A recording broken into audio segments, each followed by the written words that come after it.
Apa Bapak pernah melakukan tindakan, baik langsung maupun tidak langsung, agar bisa menghentikan penyidikan, penuntutan, atau pemeriksaan di persidangan? Tidak pernah. Kalau Bapak menahan orang supaya nggak memberikan keterangan, lalu ya melakukan satu intimidasi, pernah nggak itu? Tidak pernah. Ya, kami tidak pernah. Justru kami yang banyak diintimidasi. Dan kemudian saya tiba dapat informasi dari teman-teman wartawan sebagai sumber intelijen saya, yang mereka masih tahu Pak Hasto ditarget, Pak Hasto ditarget.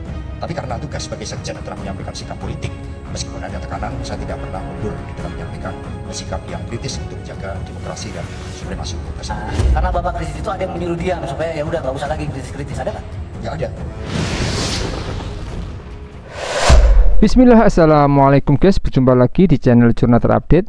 Dalam sidang dakwaan kali ini Hasto membantah dakwaan KPK yang bertentangan dengan fakta persidangan. Selain itu Hasto juga mengaku dirinya sempat diancam sosok misterius jika memecat Pak Jokowi dari PDIP, dan juga diancam akan memenjarakan jika tak mundur dari sekjen PDIP guys. Jadi tak perlu berlama-lama, untuk lebih jelasnya langsung saja kita simak bersama-sama video ini guys. Bismillah. Pak atau Bapak aja ya Pak ya. Siap. Baik, saya langsung ke dakwaan Pak Hasto. Karena ini keterangan terdakwa juga untuk membuat terang perkara, dan dakwaan adalah dasar bagi pengadilan untuk memeriksa dan mengambil putusan. Maka yang pertama-tama yang saya tanyakan, saudara kan mengikuti persidangan ini sejak awal kan? Betul. Ya. Dan juga Bapak juga masih ingat begitu ya pemeriksaan saksi-saksi ya. Betul. Pemeriksaan Pak Arief Budiman, ingat Pak ya? Pemeriksaan Wahyu Setiawan, pemeriksaan Rahmat Setiawan, pemeriksaan Ilham Yulianto, pemeriksaan Patrick Gerard, pemeriksaan Agustiani Tio, pemeriksaan Danang Doni Triiskoma, Rizky Aprilia Kusnadi, sampai dengan yang terakhir Carolina Aprilianisari. Bapak ingat ya? Ingat. Pemeriksaan itu semua ya? Ingat. Baik. Kalau begitu, saya langsung masuk ke pasal 21. Dari 27 halaman, Bapak itu dituntut, didakwa sengaja mencegah, merintangi, atau menggagalkan ya, secara langsung atau tidak langsung, baik penyidikan, penuntutan, dan pemeriksaan di persidangan. Pertanyaannya, apa Bapak pernah melakukan tindakan ya, baik langsung maupun tidak langsung, agar bisa menghentikan penyidikan, penuntutan, atau pemeriksaan di persidangan? Tidak pernah, karena saya ini taat hukum. Baik. Kalau Bapak menahan orang supaya nggak memberikan keterangan, lalu ya melakukan satu intimidasi, pernah nggak itu? Tidak pernah. Nggak pernah juga? Tidak pernah. Tidak pernah. Baik. Tidak pernah nih guys, Berarti membantah nih guys. itu yang mencegah tadi ya Pak ya? Ya, kami tidak pernah. Justru kami yang banyak diintimidasi. Baik. Nanti kalau Bapak diintimidasi bagaimana, nanti ada rekan yang nanya Pak. Sekarang merintangi ya. Merintangi itu kan menghalang-halangi, mengganggu, atau mengusik. Kan begitu KBBI ini. Nah, pertanyaan kepada Bapak, Bapak pernah mengganggu proses hukum? Tidak pernah. Bapak pernah mengusik, menghalang-halangi orang untuk melakukan proses hukum? Tidak pernah. Bapak pernah halang-halangi si Kusnadi memberikan keterangan secara bebas? Tidak pernah. Nur Hasan juga begitu? Tidak pernah. Nggak pernah ya? Tidak pernah. Baik.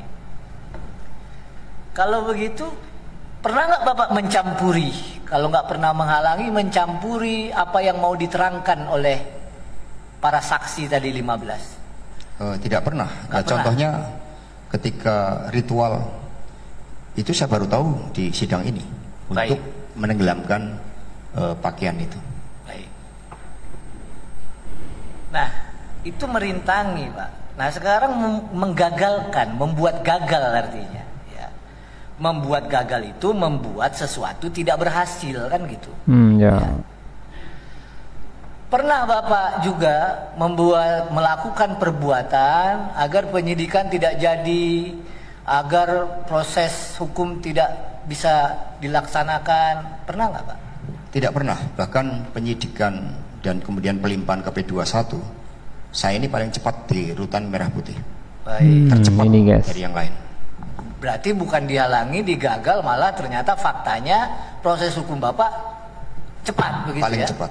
Cepat ya. Dan buktinya kita sampai sidang pemeriksaan terdakwa ya Pak ya? Betul. Baik. Paling cepat di antara penghuni Rutan Merah Putih yang lain itu saya. Baik. Lalu kalau begitu nih biar orang nggak tanya-tanya, Bapak tadi berulang kali menyebut ya, Bapak itu kritis, ya, menyampaikan hal-hal yang kritis, ya kan? Atau Bapak menjadi target. Bisa Bapak jelaskan sedikit Pak, supaya kami juga tahu nih, mungkin ada kaitannya begitu dengan Bapak dijadikan tersangka atau terdakwa. Coba.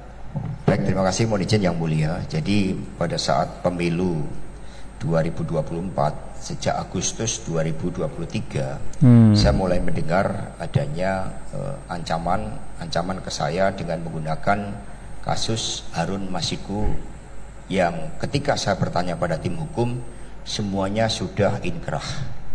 Lalu karena itu berulang kali muncul, mohon izin dipersiapkan ditayangkan pemberitaan berita di eksepsi itu yang menunjukkan bahwa setiap saya bersikap keras di dalam menjaga demokrasi, hukum, pemilu yang jurdil sesuai dengan sikap politik dari PD Perjuangan, itu selalu dimunculkan kasus Harun Masiku. Nah, sehingga saya melakukan monitoring karena implikasinya, dampaknya kami khawatir terkait dengan elektoral calon presiden kami dan juga PDI Perjuangan terhadap kasus tersebut, sehingga saya selalu berkonsultasi dengan tim hukum menanyakan hal-hal tersebut dan mereka selalu meyakinkan bahwa tidak ada persoalan. Tetapi kemudian fakta-faktanya muncul, misalnya saya wawancara dengan SCTV, itu kemudian muncul gugatan di kepolisian dan saya langsung diperiksa secara sangat cepat dan pesannya juga sangat jelas, udahlah jangan bersikap kritis. Kemudian ketika ada persidangan di Mahkamah Konstitusi juga menyampaikan sikap-sikap yang kritis, wawancara saya di Akbar Faisal, kemudian muncul berbagai tekanan dan tekanan ini juga secara empiris dialami oleh yang lainnya seperti nama-nama yang tadi sudah saya sebutkan. Dan kemudian saya juga dapat informasi dari teman-teman wartawan sebagai sumber intelijen saya yang mereka ngasih tahu Pak Hasto ditarget, Pak Hasto ditarget.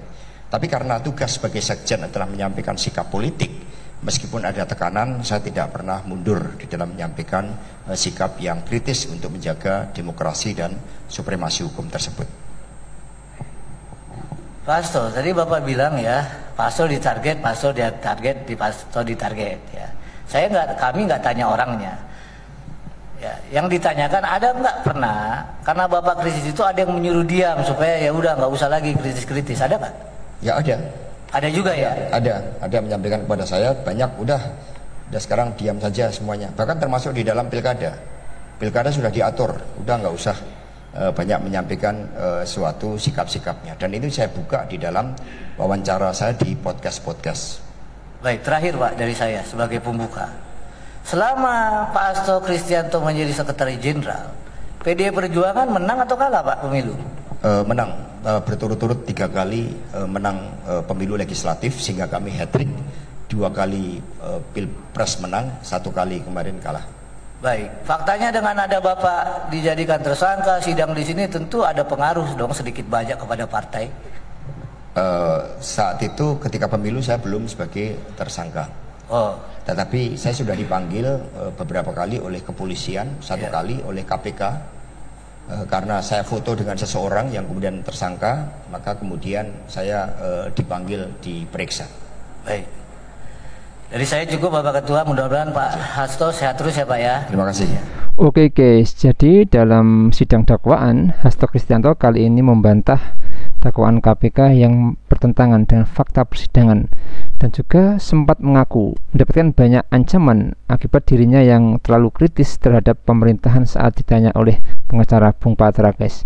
Selain itu, Sekjen PDIP Perjuangan Hasto Kristianto juga mengungkap bahwa sebelum dirinya ditetapkan sebagai tersangka oleh KPK, ia sempat mendapatkan perintah dari sosok misterius saat ditanya oleh Magdir Ismail.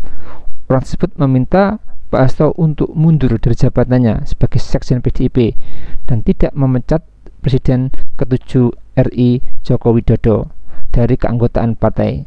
Pengakuan itu disampaikan Hasto saat menjalani sidang pemeriksaan terdakwa juga yang digelar di Pengadilan Tipikor Jakarta Pusat Kamis 26 Juni 2025. Hasto menambahkan bahwa di balik permintaan itu juga terselip ancaman jika permintaan tidak dituruti maka ia akan dijerat hukum hingga masuk penjara. Hasto menyebut permintaan dari orang yang tak dikenal tersebut juga didengar oleh anggota DPR fraksi PDIP Deddy Sitorus dan juga pengacara Roni Talapesi, guys. Jadi menurut kalian gimana, guys, soal sidang dakwaan Hasto ini yang mengungkap fakta tersebut? Tulis komentar di bawah ini ya, guys. Saya isi pamit dulu.